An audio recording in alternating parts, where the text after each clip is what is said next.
Hello everyone, गुमानी में आप सबका स्वागत है। मैं हूं प्रियंका चोपड़ा और आज हम लेकर आए हैं मूवी रिव्यू कॉकटेल पार्ट 2 का। हाल ही में ये मूवी रिलीज हुई है और बहुत ही स्टाइलिश मूवी है। मेरे लिए Cocktail part 2 is equal to a stylish movie, क्योंकि मैंने इस पिक्चर में बहुत ज़्यादा अलग अलग तरीके के स्टाइल देखे हैं। खैर, शुरुआत करते हैं। सबसे पहले हम कास्ट से। इस मूवी में शामिल है शाहिद कपूर, कृति सेनन, रश्मिका मंदाना। तीनों के तीनों इस पिक्चर में छाए रहे हैं। एक्चुअल शुरुआत से लेके अंत तक मूवी में सिर्फ यही तीनों दिखाई देते हैं।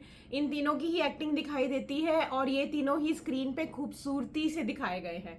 तीनों बहुत ज़्यादा स्टाइलिश लगे हैं इस पिक्चर में। तीनों की एक्टिंग बहुत अच्छी है। सबसे ज़्यादा अच्छी एक्टिंग तो खैर शाहिद कपूर और कृति सेनन की है। सबसे पहले बात ही हम शाहिद कपूर की करेंगे, क्योंकि पूरी पिक्चर में शुरुआत से लेके अंत तक शाहिद कपूर ही छाए रहते हैं। वो काफ़ी स्टाइलिश लग रहे हैं। उनकी एक्टिंग कमाल की है, उनके एक्सप्रेशंस कमाल के हैं। उनको जो कैरेक्टर प्ले करने के लिए दिया है उन्होंने बखूबी निभाया है।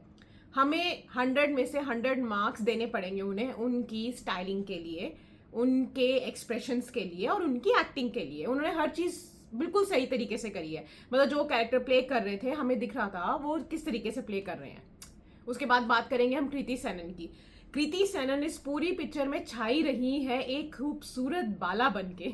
इतनी सुंदर लगी है कृति सेनन पूरी पिक्चर में कि उनसे आंखें ही नहीं हट रही थी। मतलब मैं बीइंग अ गर्ल भी उनको इस तरीके से देख रही हूँ कि उनकी ड्रेसेस, उनकी स्टाइलिंग, उनकी खूबसूरती, उनका हेयर स्टाइल, उनके ड्रेसिंग स्टाइल, हर चीज़ इतनी परफेक्ट तरीके से दिखाई है ना, आप चाहते हुए भी कोई नुक्स नहीं निकाल सकते। ये होगी उनकी स्टाइलिंग की बात। अब बात करेंगे उनकी एक्टिंग की। तो एक्टिंग में भी कमाल कर दिया है कृति सेनन ने। जो उनको कैरेक्टर मिला है प्ले करने के लिए, वो उन्होंने बहुत सही तरीके से निभाया है। मजा आ गया उनका कैरेक्टर प्ले करते हुए देख के। उनको इस तरीके के कैरेक्टर सूट होते हैं। वो बहुत इजीली ये इस तरीके के कैरेक्टर्स प्ले कर लेती है जो उनको बबली, बहुत ही बिंदास और फन गर्ल, ऐसी उनको कैरेक्टर प्ले करने के लिए मिला है और उन्होंने बहुत ही सही तरीके से अपना ये कैरेक्टर प्ले करा है और हमें वो दिखाई दिया है। मतलब थोड़ा बहुता ऊपर नीचे चलता है चीज़ों का, लेकिन शुरुआत से लेके अंत तक उन्होंने अपना कैरेक्टर इस तरीके से निभाया है कि वो उसके अंदर घुसी हुई थी। फिर बात करेंगे हम रश्मिका मंदाना की। रश्मिका मंदाना भी बहुत अच्छी लगी है। मेरे को सबसे अच्छी बात उनकी लगी कि वो इस पिक्चर में बहुत ज़्यादा सुंदर दिखाई दे रही है, जो कि थोड़ा मुश्किल मुझे लग रहा था कि भाई, क्योंकि उनके जो एक्सप्रेशन होते हैं ना, वो हम कई पिक्चरों में देख रहे हैं जो बिल्कुल सेम सेम सेम ही दिखाई देते हैं, लेकिन इस मूवी में थोड़े से डिफरेंट दिखाई दिए एक्सप्रेशन। और एक्टिंग की बात करें तो ठीक ही थी, इतनी कमाल की नहीं करी उन्होंने as compared to Shahid Kapoor और कृति सेनन। मतलब कृति सेनन और शाहिद कपूर की अगर हम बात करें, वो अपने कैरेक्टर में इस तरीके से घुसे हुए थे कि पता चल रहा था कि ये वो एक्टर्स नहीं है, ये वो कैरेक्टर्स हैं जो इनको प्ले करने के लिए दिया है। लेकिन रश्मिका मंदाना ओके टाइप्स थी। उनको मैं थोड़ा सा नीचे इस चीज़ में डालूंगी, क्योंकि उन्होंने जो अपना कैरेक्टर प्ले किया है नो डाउट अच्छा किया है, लेकिन इस तरीके से नहीं किया कि उनको 100 में से 100 मार्क्स मिले।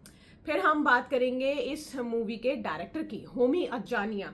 उन्होंने पहली वाली कॉकटेल भी डायरेक्ट करी थी और ये कॉकटेल पार्ट 2 भी डायरेक्ट करी है और उन्होंने बेहद खूबसूरती से इसे डायरेक्ट किया है। इतने सुंदर सीन्स दिखाए हैं इस पूरी पिक्चर में। तीनों को इतना खूबसूरत दिखाया है कि आपके जो पैसे हैं ना, वो बेसिकली वसूल कब होंगे। जो उन्होंने सीनिक ब्यूटी दिखाई है, जो उन्होंने खूबसूरत कपड़े दिखाए हैं, जो उन्होंने इन तीनों एक्टर्स को इतना खूबसूरत दिखाया है, जो पैसा वसूल होगा ना वो इन तीनों को देख के ही होगा। सीन जो जितनी सीनरीज दिखाई है, जिस जगह को उन्होंने दिखाया है कि कहाँ जाते हैं वो घूमने के लिए, अलग अलग जगह दिखाई है, वो कितनी खूबसूरत दिखाई है। मज़ा आ जाता है वो सारी सीनिक ब्यूटी देख के। उन सबको देख के आपका पैसा वसूल होने वाला है। फिर हम बात करेंगे मूवी की स्टोरी की। जो स्टोरी लाइन है वो आप सोच ही नहीं सकते जो इसका ट्रेलर आया था कि इस तरीके की निकलेगी, क्योंकि सबके दिमाग में वही था कि कॉकटेल होगा, ऑब्वियसली ट्रायंगल वाली कोई चीज़ आएगी, ट्रायो लव होगा। वो है, लेकिन वो किस तरीके से दिखाया है वो लास्ट में जाके पता चलता है।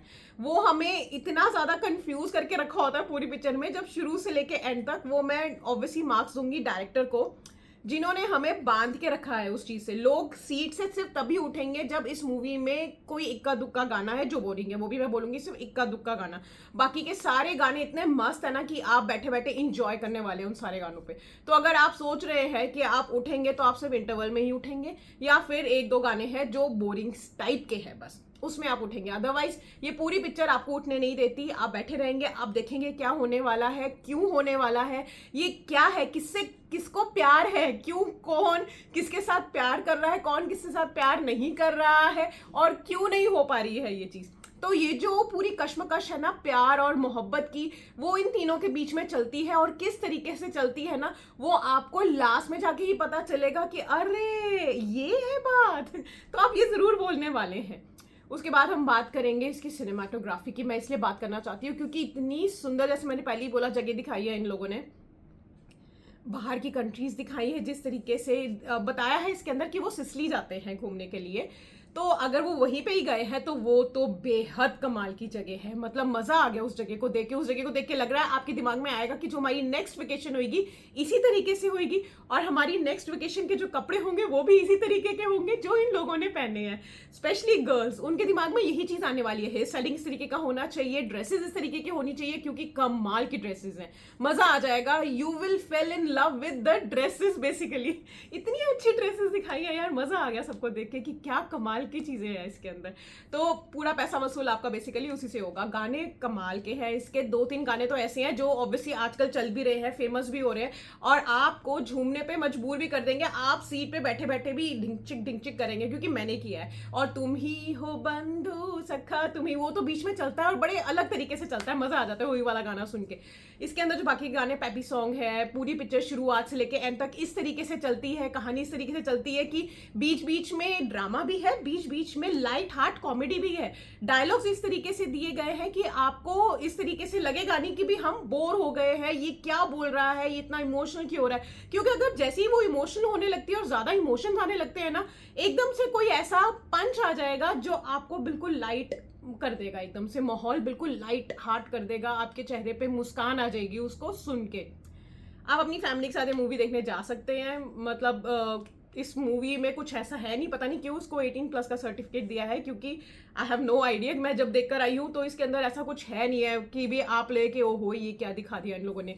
अलग तरीके की कहानी दिखाने की कोशिश करी है। कई जगहों पे ऐसी चीजें आ जाती हैं कि लोगों को सोचने पे मजबूर हो जाते हैं लोग उस चीज के लिए कि ऐसे थोड़ी हो सकता है, ये तो पॉसिबल ही नहीं है, ये कैसे हो गया। अरे भाई पिक्चर है, पिक्चर देख कर आओ और आ जाओ, बस एंटरटेन होने के लिए जाओ। पिक्चर आपको एंटरटेन करती है, शुरू से लेकर एंड तक आप बैठे हुए हो, पिक्चर को एंजॉय कर रहे हो, अच्छी एक्टिंग देख रहे हो, एक कहानी देख रहे हो, और सब कुछ फिक्शनल है। तो जो चीज फिक्शनल होती है उसको तो एंजॉय करना चाहिए ना, तो एंजॉय करके आइए इस मूवी को। ये एंजॉय करने वाली मूवी ही है।